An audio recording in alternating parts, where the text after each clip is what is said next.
project is about France's ban on the hijab and how that has impacted the European Union. I am first going to lay out the 3 major laws that have been passed in France that have shown to disproportionately impact and target Muslim women, and then go into its justifications and much more after. So France passed its first nationwide ban in 2004. This law states that the wearing of religious symbols or clothing would be prohibited in public schools. This would include Sikh turbans, accessories with the cross, Jewish yarmulkes, and of course the veil.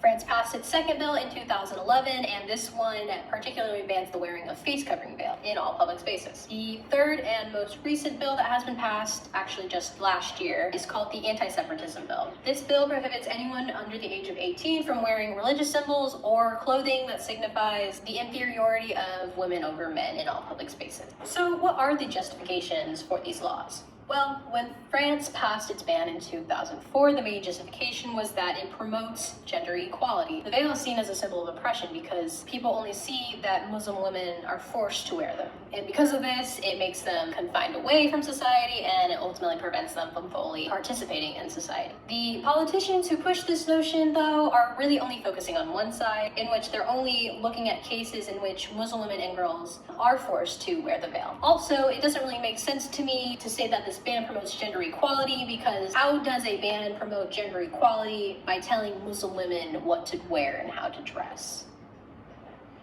And what also makes this decision on banning veils a little more problematic is that the perspective of Muslim women who wear the veil, aka the population that would be affected by this legislation, was not taken into account of before or during the processes of passing this law. For example, France's Parliamentary Commission of Inquiry crafted a report based on the accounts of about 200 witnesses and experts before they passed the bill. What is interesting to note, though, is that the commission did not seek out Muslim women who wore the veil. In fact, only one Muslim woman who wore the veil was actually heard because she requested the commission to hear her testimony. For the second bill, which bans face-concealing veils, there were 3 major justifications. The first and main justification was that this law would promote France's principle of laïcité, which just means secularism, separation of church and state. The second justification was that the concealment of the face equals deliberately hiding one's identity, which then would equal a threat to security. However, this justification doesn't really make any sense to me because Muslim women, along with other people, have to follow the general requirements of showing identification in many different institutions such as universities, banks, and airports. The third justification is that the concealment of one's face ultimately makes it difficult to integrate into society. It's important to note, though, that not all Muslim women, not even a large majority of them, wear face concealing veils. It's just that politicians are equating a minority within a minority to that minority, if that makes any sense. And it's also not Muslim women's jobs to have people treat them like human beings to help them integrate into society. You should just treat Muslim women like human beings. And for the third law, the Anti-Separatism Bill, which was passed after French President Emmanuel Macron claimed that there was an increasing rise of Islamist separatism, it ultimately threatens French society of secularism and gender equality. So basically, this law was passed to combat against this sort of concept. It's really important to get into the sort of historical context of why France is doing what they're doing and what have they been doing in the past. Macron's announcement in the Anti-Separatism Bill both reiterate this colonial ideology of policing the Muslim community through the policing of Muslim women's bodies. Many of the anti-veil, anti-Muslim sentiments we are seeing today can be drawn back to a particular northern African country called Algeria, whose majority religion has been and still is Islam. Algeria was a former French colony, and the main way that France would demonstrate its power and dominance over this country was through the domination of its women. For example, in Frantz Fanon's essay, Algeria Unveiled, it demonstrates how Algerian women were used to deconstruct and demonize the cultural significance of the veil,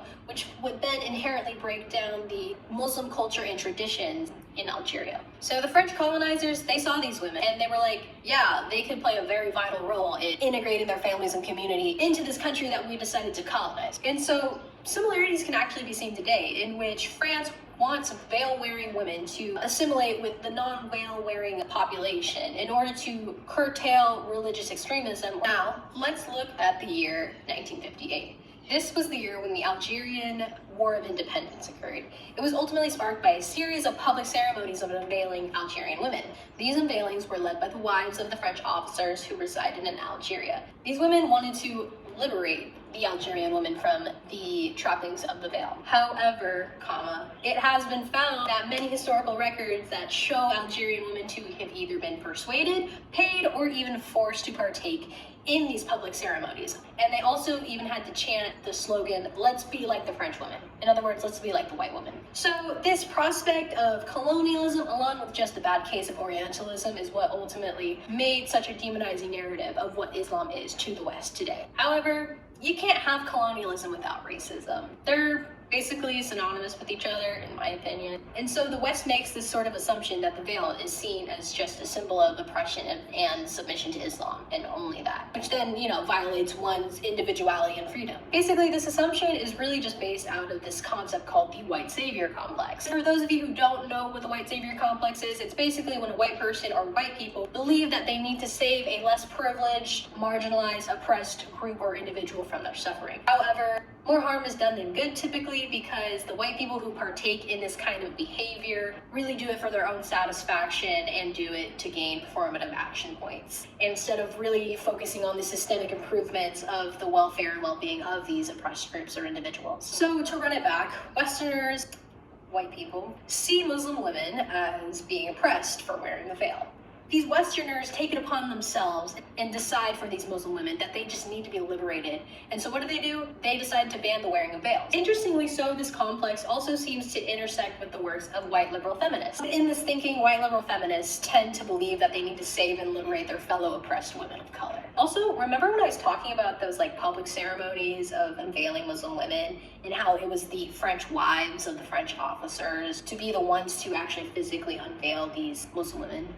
Yeah, same idea. So how does this ultimately impact the EU? Well, soon after France passed its first ban in 2004, making it the first European nation to have a national ban on the hijab and other religious symbols, well, there was an increase in anti-Muslim sentiment. For example, many cities in Germany and Belgium followed suit after this ban was passed and adopted laws either concerning or prohibiting hijabs or face coverings. Additionally, there has been an increase in Islamophobic rhetoric, and it has become a lot more explicit in many political discussion. Now, let's get into the EU. Not too long after France passed its anti-separatism bill, the European Union Supreme Court decided to pass a law that permits employers to forbid women from wearing headscarves at work. What led to this, may you ask? Well, basically there were two separate cases of German Muslim women who got suspended from work for wearing headscarves. And so somehow the Supreme Court reaffirmed that companies can forbid its employees from wearing, and I quote, visible forms of expression of political, philosophical, or religious beliefs in the workplace. Interestingly so,